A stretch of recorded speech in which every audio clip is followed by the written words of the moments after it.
The Minister of Information and National Orientation, Mohammed Idris, has launched a press briefing series to restore trust in government and keep the public informed on government policies and programs.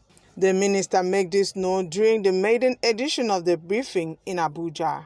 Idris, in his address, says the series will open up a direct line of dialogue between senior government officials and the press, ensuring critical issues are brought to the fore through timely reporting. We are determined to restore trust, confidence, and credibility to public information and communication system by engaging in a timely, proactive, and consistent fashion with all our stakeholders across governments, the media, the private sector, the international community, by deploying all available platforms and media.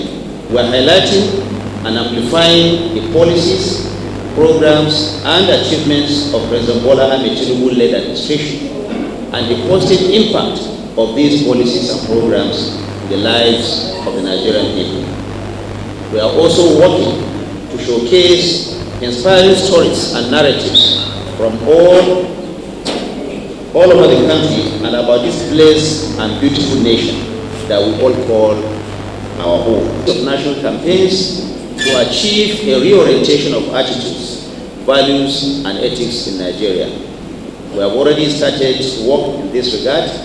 Indeed, only a couple of weeks ago, the National Values Charter report was received by me at this very point. And very soon, we will launch Nigeria's new National Values Charter, which will be led by Mr. President himself. It will, of course, outline the rights and responsibilities that government and citizens have towards each other and form the foundation for this national orientation campaign to modernize technology and talent in the processes of information gathering and disinformation. We are, in this regard, modernizing and upgrading the federal government's information and communication system and personnel by ensuring that they are all relevant and fit for purpose for the 21st century. The event, which had in attendance the Minister of Agriculture and Food Security, Senator Abubakar Kyari, who assured the public of President Tinubu's concern about rising food price and his commitment to ensuring essential food is readily available to Nigerians at affordable price. We believe with this program, we expect to get much benefit from the farmers this time around. In addition, we also use the intervention funds to increase the hectares. 150,000, like I said, will maybe yield about 600,000 tons of rice. So we felt that's a bit small, but that is not to say that there are other farmers that are not doing cultivation for rice. The whole spectrum that we expect to get from the dry season is anywhere between 2.5 to 3 million tons of rice. Now, with the intervention that we're trying to do, we're trying to see at least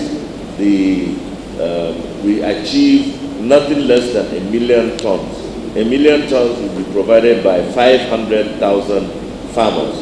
So we want to now cultivate, instead of 150, in addition to that of the nags, we do additional 100,000 and making it 500,000 farmers, making it 1.1 million, at least 1 million tons of rice. That is also for the maize.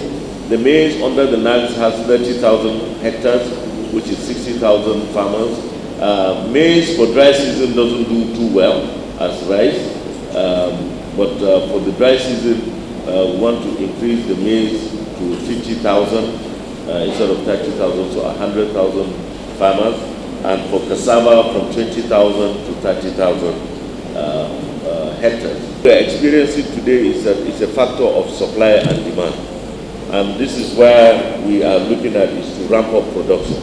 And the dry season is one of those areas we want to institutionalize in this country, encourage and have farmers do dry season. But dry season, of course, is only centered around irrigable lands where there is irrigation and water availability.